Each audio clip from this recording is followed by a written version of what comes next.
Тұрмысқа шығып, арадан бір жұма өтер өтпей, жолдасым қатты ауырып, дене мүшесі қимылдамай жатып қалды. Бәріне сабыр қылып, 15 жыл төсекте жатқан жолдасыма қолдай қызмет қылдым. Басымнан не деген сынақ, не деген ауыр күндер өтпеді дейсіз. Қиналып тұрсам да, енемнің сарқақсатқан тілі жауырыныма өгіздің терісінен өрілген қамыштай қайта-қайта тие берді. Бірақ бәріне сабыр қылдым. Сүйген жолдасыма ең мықты жұбай болу үшін бәрін көтердім. Жүрегімнің түбінде Аллах сөзсіз түрде шипа береді. Бермей қоймайды, өйткені мен Аллахтан сұрап жатырмын ғой. Әлі-ақ бір күн айығып орнынан тұрады деген сеніммен жүрдім. Ішімнен Аллах құдіретті, бір күні біз ойламаған тараптан жолдасыма шипа беріп, екі аяғына тұрып, ең мықты, ең бақытты күндерді өткіземіз деген үмітпен амал жасай бердім. Айтпадым ба, 15 жылдан кейін Аллах жолдасыма шипа берді. Қолдары, аяқтары қимылдап, екі аяғына тұрып жүре бастады. Ата-анасы, туыстары қуанды. Бірақ олардың ішінен ең қатты қуанғаны мен болдым. Өзімнің ойымша, аурудан айықты, бұйырса балайымызды бір жерде өткізерміз деген оймен міндет қылмай одан сайын қызметімді қыла бердім. Осы арада, ашығын айтсам, жолдасымның алдында әдемілену дегенді бір жол ұмытыппын.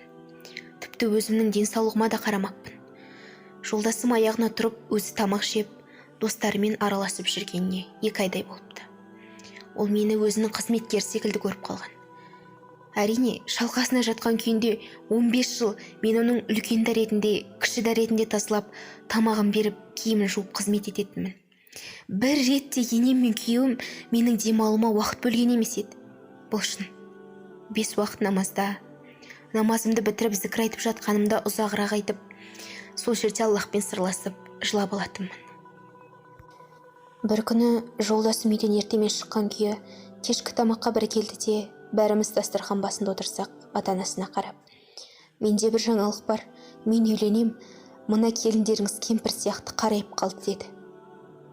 Бәрі басын төмен салып үнсіз қалды.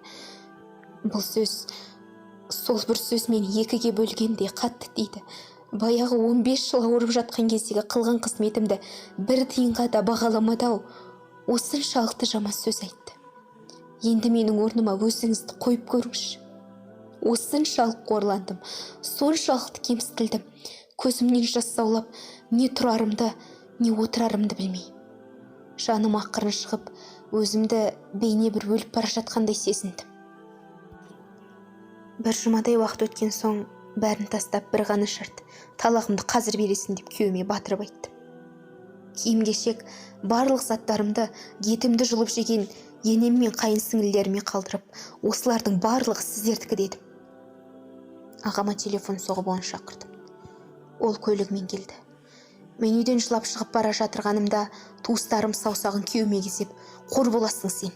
15 жыл құлдай қызмет еткен келіншегінің қадіріне жетпедің. Сен басқаныңда қадіріне жетпейсің, ақымақ" деп менің жылағаныма қосылып, олар да жылап қалды. Ата-анасы да бастарын төмен салып, меніменен әрең қоштасты. Дүние тар болып кетті. Ағамның көлігіне жақындап қалғанымда, көзінен аққан жас, сақалынан төмен тамшылап алдымда бір адамның тұрғанын сездім. Ақырын ғана басымды көтеріп қарасам, алдымда біз тұрған ауылдың қадірлі имамы тұр екен.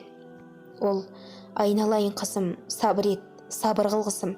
Әлемдердің Раббысы болған Алла жөнінде жақсы ойда бол. Алла сені бұдан да мықты, адамдар тамсана қарап тұрған жерге алып барып қояды" деді. Мен жаңадан тірілгендей: "Тура айтасыз, уақыт өтісімен Алла мені бақытты қылады" дедім де, ағамның көлігіне отырып жөнеліп кеттім. Ағамның үйіне келдім. Аллаға шүкір, бет-жүзіме, денсаулығыма уақыт бөліп, біраз келбеттеніп жасарып қалды.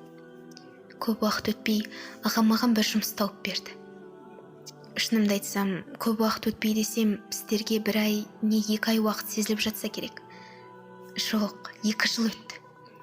Жақсы бір жұмысқа орналастым. Айлық табысы да жақсы, таза, хиджабыма, намазыма тыйым салмайтын жұмыста істеп жүрдім.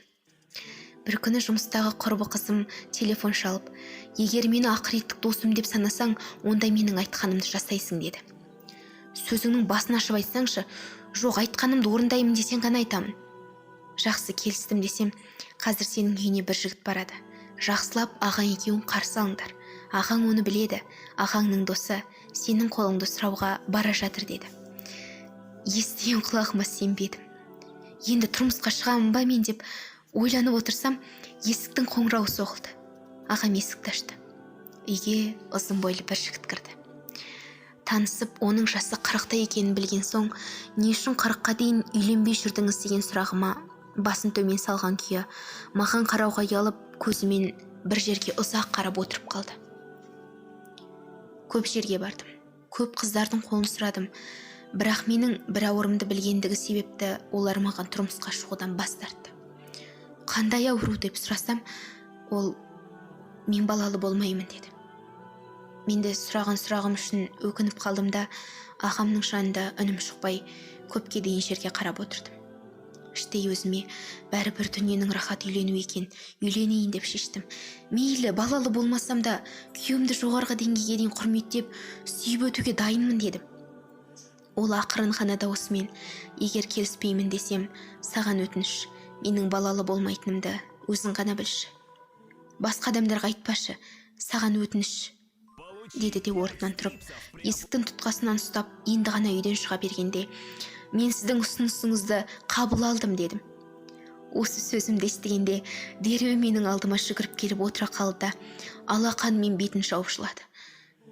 Мен сол жігіттің жылағанын, мен сізге тұрмысқа шығамын деген сөзге осыншалық бақытты екенін көріп, мен де жыладым. Баяғы көрген қорлық сол көз жастармен бір жола шығып кетті. Егер сіздер де оның көзінен аққан жасты көргенде маған қосылып жылайтын едіңіздер. Арада бір ай өтпей мықты ұстаздар ақыл кеңестерін айтып, некемізді қиып берді. Тойымыз сүннетке лайықты түрде жоғарғы деңгейде өтті. Тұрмысқа шыққаныма бір ай өтер өтпестен жолдасым жұмыстан қуанышты келді де, мені қатты құшақтап маңдайымнан сүйіп, қуанышты бір хабарым бар, сүйіншіге не бересің деді. Қалағаныңды беремін деп, көзімді жұмып тұрсам, ақырын қалтасынан бір парақ қағазды алып маған берді. Дәрігерлерден бе, жақсы хабар ма десем, ашып көр деді.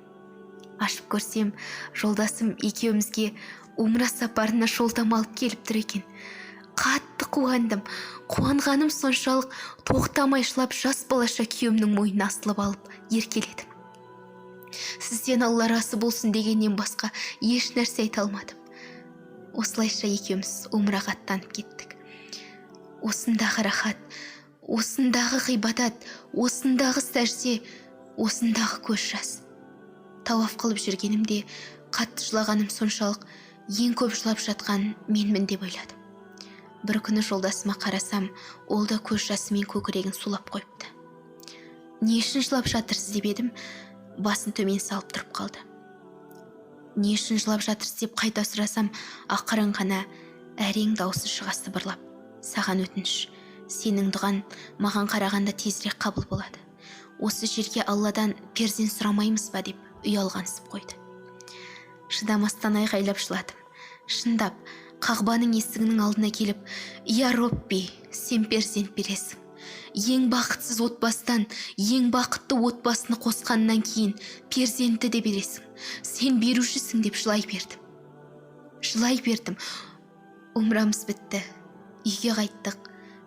Менен бақытты адам жоқ. Жолдасымды жақсы көруім бұрынғыдан басқаша. Білмеймін, сіздерге сөзбен де жеткізіп бере алмайым. Өміріміз бұрынғыдан басқаша өтіп жатты. 6 айдан кейін қатты ауырдым. Күйеуім қорқып дәрігерге алып барды. Жүрегімді тексертті, басымды тексертті, дәрігерден дәрігерге барып жүрдік. Ақыры бір дәрігер бізге қарап тұрып, бастарынан көп қиыншылық өтіпті, дұрыс па деді. Дәрігер қалай біліп қойды екен деп ішімнен ойладым. Ақырын жолдасымның қолын қысып тұрып, келіншегімнің бойында 3 айлық сәби бар, құттықтаймын деді. Күйеуім қуанғаннан сол жерге құлай кетіп, маңдайын сәждеге қойып еңкілдеп жылады. Мен де қосыла жыладым. Дәрігерге қарап, бастарымнан көп қиыншылық өтіпті деп айттыңыз, оны қайдан білдіңіз десем, дәрігер, өйткені сені тексергенімізде көрініп тұр, көптен бері балалы бола алмай жүр екенсің деді. Шығарымызда, Аллаға шүкір етіңдер, Алла өмірлеріне береке берсін. Алла денсаулықтарыңды мықты етсін. Балдарыңа мықты тәрбие беріңдер деп бізге тіке қарап жымиып тұрып қалды. Мен де күйеуім де түсінген жоқпыз.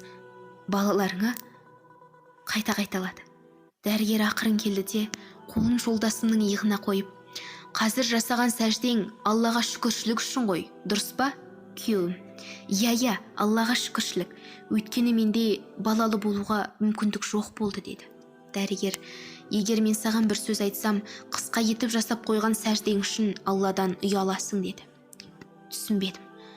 Дәрігер бізге жымиып тұрды да күйеуіме қарап, келіншегіңнің ішіндегі бала егіз, деді. Сонда күйеуім қайтадан сәжде қылып, бас көтермей, ұзақ уақыт сәждеде жылап жатты. Екеуміз қуанған күйге қайттық. Үйге келіп ойланып отырып, бұрынғы жолдасымның үйінен талақ алып шығып келе жатқандағы имамның сөзі есіме түсті. Қызым, Алла жөнінде қандай ойдасың? Алла сөзсіз маған перзент береді. Мені жақсы күйеуге кездестіреді.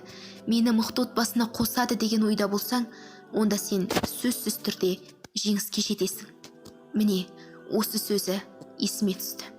Пайғамбарымыз, оған Алланың игілігімен сәлемі болсын, өмірден өтерден 3 күн бұрын, Алла туралы жақсы ойламастан араларыңнан ешкім о дүниеге аттанбасын деген хадисін оқып ұзақ ойландым.